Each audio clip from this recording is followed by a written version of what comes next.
सर्वप्रथम तपाईँ नेप्से अल्फाको चार्टमा जानुहोस्।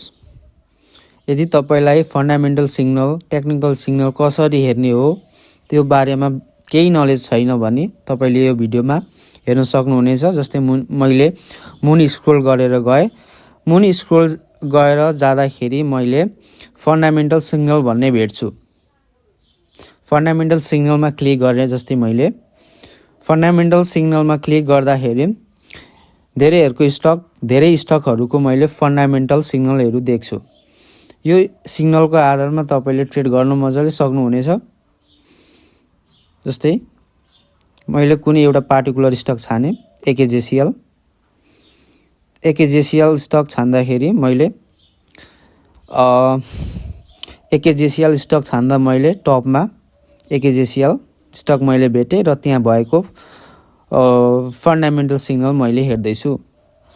फन्डामेन्टल सिग्नल त्यति राम्रो छैन, विक छ। जस्तै यो आधारमा तपाईले ट्रेड गर्न सक्नुहुनेछ।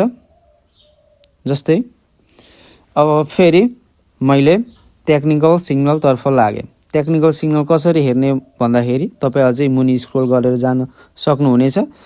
त्यहाँ तपाईले टेक्निकल सिग्नल भन्नेमा क्लिक गरेर तपाईले धेरै स्टकहरूको टेक्निकल सिग्नल देख्न सक्नुहुनेछ। यो टेक्निकल सिग्नलको आधारमा तपाईले ट्रेड मजाले गर्न सक्नुहुनेछ। कम्पनीको वित्तीय अवस्था बारे तपाईले मजाले ज्ञान लिन सक्नुहुन्छ। जस्तै एडिबिएल, एभियन, बन्दीपुर स्टकहरू कुन कस्ता के छन् भन्ने आधारमा मजाले तपाईले यहाँ जान सक्नुहुनेछ।